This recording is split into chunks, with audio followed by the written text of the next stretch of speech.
Oke, assalamualaikum warahmatullahi wabarakatuh. Salam rahayu, salam budaya buat sedulurku semua dimanapun berada. Ketemu lagi dengan Pak D ya. Di kesempatan hari ini Pak D lagi jalan-jalan di salah satu lokasi ya, atau situs Gadungan Gandusari ya. Ceritanya Pak D lagi napak tilas ya, karena namanya kita orang Jawa harus tahu tentang sejarah atau harus napak tilas sejarah yang ada di sekitar kita atau menjaga tempat-tempat sejarah. Oke, jangan kemana-mana, tonton video Pak D sampai selesai. Jangan lupa like, share, komen, dan subscribe untuk kemajuan channelnya Pak D. Oke. Oke, sedulurku semua, ini Pak D udah berada di ya lokasi atau area situs Gadungan Gandusari ya. Dan Pak D tidak sendiri. Di sini ditemani oleh narasumber ya. Ada Mas Suroso, salah satu yang tinggal di sini yang untuk menjaga situs Gadungan Gandusari ya. Dan di kesempatan hari ini mau uh, Pak Suroso atau Mas Suroso mau menceritakan tentang sejarah-sejarahnya situs Gadungan Gandusari, mulai dari awal atau dari gapura sampai nanti titik-titik mana untuk candi atau situs Gadungan Gandusari. Nah, ini Mas Suroso lagi nyuwantai. Assalamualaikum Mas Suroso. Nah ini Mas, minta tolong bisa dijelaskan atau diceritakan tentang sejarah uh, situs Gadungan Gandusari. Terus niki sing tempat duduk niki namine Candi Gawangan. Candi Gawangan nggih. Candi Gawangan. Candi Gawangan menika tempat untuk jalan menuju masuk ke Candi Kayangan atau situs Gadungan seperti itu. Nggih. Terus di sini ini banyak batu-batu yang bergeletak atau jatuh Mas ya. Nah, ini sekiranya batu apa ya Mas? Niki sebetulnya ini namanya ini gawang yang bagian atas yang jatuh kan, ini kan gawangan ini untuk masuk ini kan roboh gitu loh Pak. Nggih. Terus ini juga ada batu. Batu. Nah ini teman-teman sedulurku semua. Nah ini batunya. Ini namanya ini glogor. Kalau glogor kalau di gapura, kalau sekarang namanya apa? Glugu. Kok glugu? Apa ya dulur ya? Nek ngarane kayak rumah loh. Ya gapura akan ada atasnya itu. Kalau sekarang kan cor kan. Iya, cor. Penguat bangunan di atasnya. Nggih. Terus selain kita ini udah di gapuranya. Terus setelah itu jalan kemana Mas Suroso? Kita kalau masuk ke belakang ada Candi Situs Gadungan. Maksudnya Candi Situs Gadungan itu adalah candi yang ada di titik Desa Gadungan. Sebetulnya namanya Candi Kayangan. Oh, Candi Kayangan. Oh, ada artinya. Iya, ada. Oh, nggih. Belakang sana, Oke, monggo kita lanjut kemana kira-kira? Mas Suroso mau membawa saya kah? Oke, kita lanjut jalan ya. Setelah di gapura atau pintu masuk menuju ke situs Gadungan atau Candi Kayangan. Mas Suroso ini adalah putra dari Eyang Harjo ya, atau Mbah Harjo.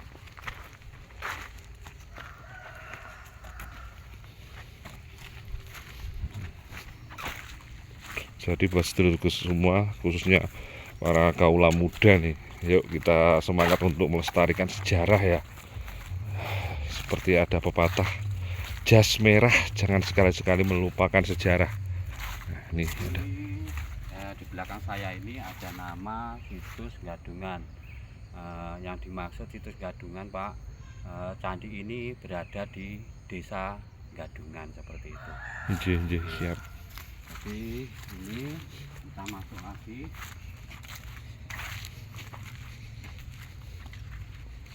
Nah, belakang saya ini namanya Candi Kayangan. Nah, yang dulu kanan kiri di sini ada Tugu Brawijaya yang sekarang diamankan di Museum Penataran. Di Museum Penataran. Ya, nah, seperti ini. Dan di sana dulu juga ada temuan-temuan seperti patung pisang atau Nggih. mangkok dan arca seperti itu. Ini.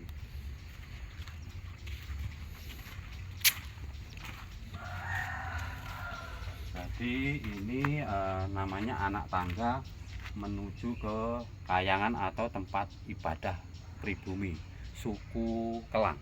Suku Kelang ya. Suku Kelang. Tempat ibadah pribumi suku Kelang. Suku Kelang.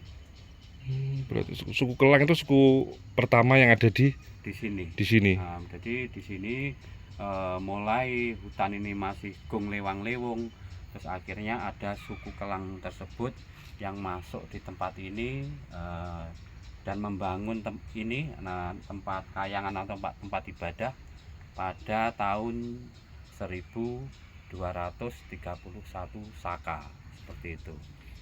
Kalau tidak salah itu suku Kelang kan ahli dalam membuat candi, ya, betul. pahat memahat ya. Betul. Ya.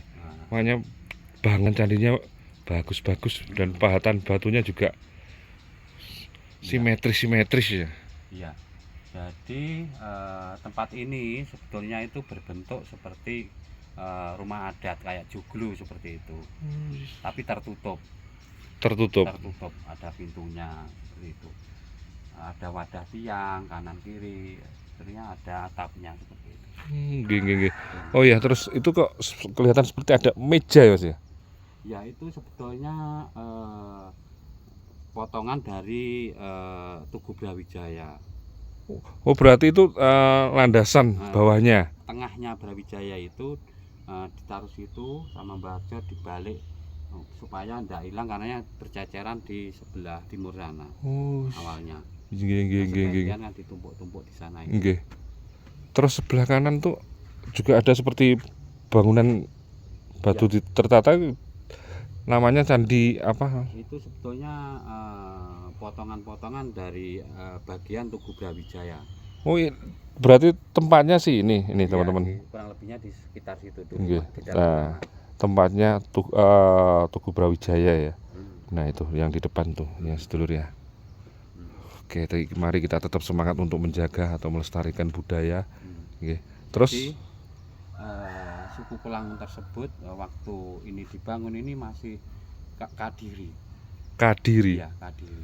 Jadi suku leluhur orang pribumi ya, termasuk Kadiri, Singasari itu kan ceritanya panjang kan. Nah, sekarang ini menjadi ikut di wilayah Kabupaten Blitar. Karena nama asal usul Blitar itu kembalinya Tartar atau tentara Mongol dulu. Seperti itu yang diusir dari tempat ini oleh Raden Wijaya. Iya. Oh, berarti suku Kelang atau Kadiri ya? Iya. Tak kira Kediri, Pak. Ada sendiri Kadiri ya? Kadiri ya Kediri ini. Itu. Berarti untuk nama Kediri diambil dari Kadiri. Oh, titiknya berarti di mana titiknya untuk suku Kelang dulu? Di sini di Gunung Gedangnya ini kan kerajaannya dibangun oleh suku Kelang yang nomor 3. Jadi satu di puncak gunung, yang di Kediri sana kerajaan itu kerajaan pemerintahan. Di sini kerajaan peradaban sukunya, leluhurnya. Ya, seperti itu. Oh berarti pusatnya kalau di Kediri kan kerajaan, kalau di daerah Gunung Gedang sini adalah leluhur ya, suku peradaban suku Kadiri. Siap. Monggo setelah ini lanjut kemana Mas Suroso? Kita bisa di sebelah kayangan ada namanya Sepen, Candi Sepen. Candi Sepen, kok dinama Candi Sepen ya? Iya, Candi Sepen yang dimaksud Candi Sepen karena di sini itu selain tempat beribadah, juga untuk belajar atau ngasuh karuh para raja. Nah, bila mana nanti sudah tahapannya tirakat berarti di Sepen atau Semedi. Oh Sepen itu Semedi. Iya, tempat Semedi. Masalah ada wae ya untuk kata-kata nih sepen. Ya, sebetulnya sepen ini atau tempat semedi ini masih diuri-uri oleh generasi penerus zaman sekarang. Nggih. Sekarang ini centong tengah. Oh, centong tengah untuk neng hening ya, centong tengah. Betul betul betul betul betul. Ya memang mbah-mbah kita dulu kan kalau bangun rumah kan pasti ada centong tengah, betul sekali. Atau melakukan apa puasa. Iya, terus enggak gitu apa ya? Kalau sekarang sih kalau masih bisa menjaga tradisi tuh untuk leluhur ngasih kayak kopi, kembang atau bunga itu kan di centong tengah, kamar tengah kan. Kalau orang Jawa kan pasti ada itu yang namanya sesaji buat among. Iya, leres. Centong tengah. Walah, nggih. Mari kita ke sana ke tempat semedi. Nggih, siap, monggo. Oke, sedulur, kita geser ke tempat semedi ya.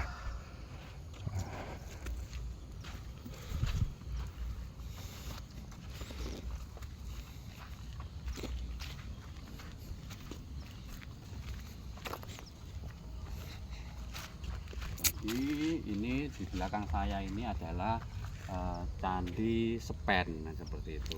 Itu Candi Sepen yang untuk semedi tadi. Jadi sebetulnya Candi Sepen ini berbentuk rumah joglo juga. Nggih. Ya toh.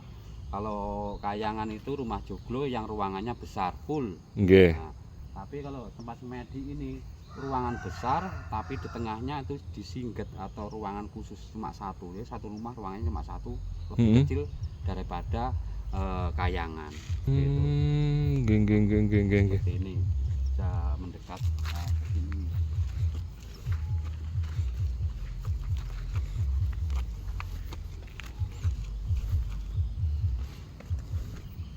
Loh, ini yang tengah Nah, ada lubang ya? rumah satu ruangannya lebih mengecil karena buat semedi orang satu. Oh, berarti yang tengah ini? Yang tengah ini. Kalau ininya, kenapa saya bilang besar? Karena ininya asli wadah tiang atau umpak. Iya, umpak. Ada 4 titik. 4 umpak. Yang menandakan tiang besar yang bangunannya kurang lebihnya ya sebesar ini. Nggih. Terus itu di tengah ada batu, Mas? Iya, ada batu seperti ini. Ini yang asli. Pondasi segi 4 mengecil di dalam ruangan besar. Yang menandakan ini ada penutup, menutupi ruangan kecil di dalam rumah tersebut. Oh, berarti ini segi 4 itu iya, tertutup. Tertutup ya? Tertutup. Ini teman-teman, sedulur. Tertutup, dan di sini ada batu kayak mirip undak-undakan ya, kecil kan seperti ini. Oh iya. Betul. Di sini begini. Semedi kan seperti ini. Nggih. Dan ini adalah angklo asli. Oh, angklo asli. Angklo ini namanya. Ini. Nah, ini angklo kelihatan ya. Kelihatan apa ya, agak cekung ya. Karena itu masih zaman batu, jadi ya seperti ini, enggak seperti sekarang kan kayak itu tanah liat ya, betul. Nah, terus ini batu di depan nih, di belakangnya ada batu itu umpak wadah arca Ratu Tribuana. Umpak arca batu. Ini jadi di sini ada arca. Nggih. Arcanya yang Tribuana di sini. Yang sekarang dimuseumkan di Penataran. Tribuana Tunggadewi. Ya. Ada yang bilang Toro Guru seperti itu. Jadi yang Tribuana itu setelah pensiun jadi ratu, beliau menjadi seorang sesepuh menggantikan para gurunya dulu di sini. Nggih. Seperti itu. Ini ada di Museum Penataran. Museum Penataran.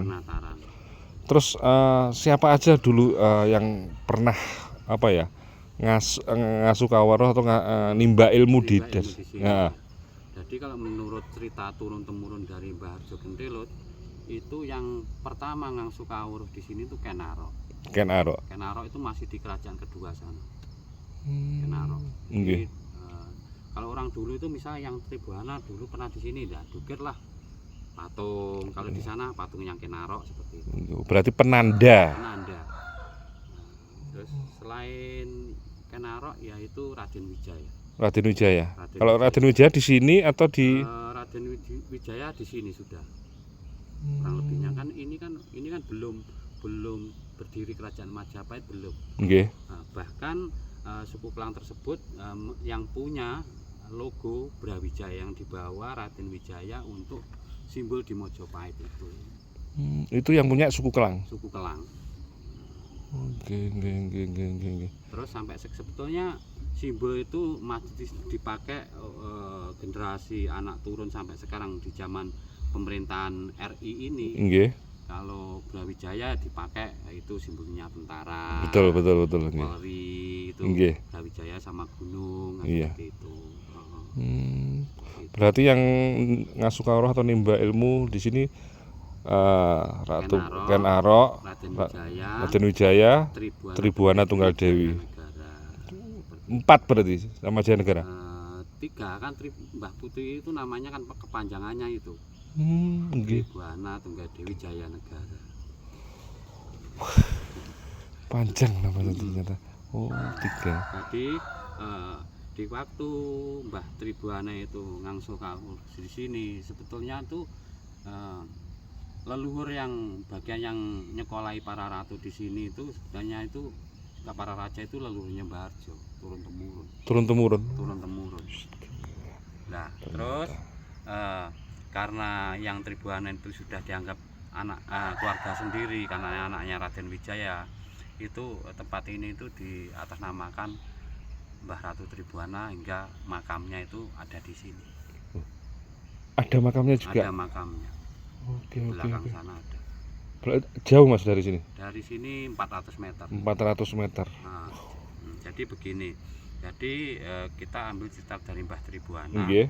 Mbah Tribuana ngasukaruh di Kayangan itu, lalu kalau tirakat di sini ini tempat untuk melakukan puasa. Nukneng ya kalau sekarang namanya nukneng. Jadi di belakang sana lagi masih ada Pawejangan, Candi Pawejangan. Candi Pawejangan berarti namanya Candi Pawejangan untuk menerima wejangan-wejangan Iya. atau gimana? Jadi setelah dianggap lulus ngasukaruh di Kayangan atau tirakat di sini udah lulus, berarti itu misinya mau lulus itu diwejang dulu. Nggih. Di Pawejangan untuk menjalankan tugasnya menjadi seorang ratu. Misalnya seperti ini, kamu kalau jadi ratu harus yang baik sama rakyatmu itu. Nggih. Itu. Oke. Siap. Nah, inilah tambah banyak ilmu ya sedulurku semua. Jadi yang tidak tahu biar tahu. Ayo buat sedulurku semua atau para kaula muda ya. Monggo kalau mau main ke situs Gadungan. Nah, Mas Suroso tinggal juga di sini. Kalau mau tahu sejarah tentang situs Gadungan atau peradaban suku atau suku Kalang, bisa tanya ke Mas Suroso. Mas Suroso putra dari Mbah Harjo ya, Mbah Harjo Gentolet. Iya. Nah itu ya. Oke, terima kasih Mas Suroso. Juga waktunya udah agak gelap nih sedulur. Ya. Mungkin lain waktu akan kita lanjut, kita sambung jalan-jalan nggih. Pawejangan dan juga ke perabuan atau makamnya Mbah Ratu Tribuana. Siap, wis pokok semangat sedulur. Ya, mana ayo buat sedulurku semua khususnya Blitar atau luar Blitar yang mau main ke situs Gadungan malam, pagi, siang, insya Allah Mas Suroso kalau tidak ada keperluan welcome ya, akan ditemani, siap bercerita, sepenting aja lali sangu kopi wis ngono tok. Ya. Oke, matur sembah nuwun Mas Suroso. Wis muga-muga sehat seger waras, rezeki lancar, niat hajatnya bisa terkabul nggih. Oke, gitu aja dulur ya. Matur sembah nuwun. Oke, terima kasih buat sedulurku semua yang sudah menonton videonya Pak D ya. Jangan lupa support terus perjalanan Pak D untuk napatilah sejarah atau nguri-nguri sejarah yang ada di sekitar kita atau yang ada di wilayah Kabupaten Blitar atau di luar Kabupaten Blitar ya. Tanpa support sedulurku semua, Pak D tidak akan semangat ya. Jangan lupa sekali lagi like, comment, share, dan subscribe untuk kemajuan channelnya Pak D. Oke sedulur, sebelum saya akhir video saya tetap 3 kalimat yang saya pesankan: jalani, nikmati, syukuri. jalani apa adanya sekarang, nikmati proses perjalanan, syukuri hasil akhir. Jangan lupa bersedekah kaum duafa dan yatim piatu. Salam Rahayu, salam budaya. Wassalamualaikum warahmatullahi wabarakatuh. Bye bye.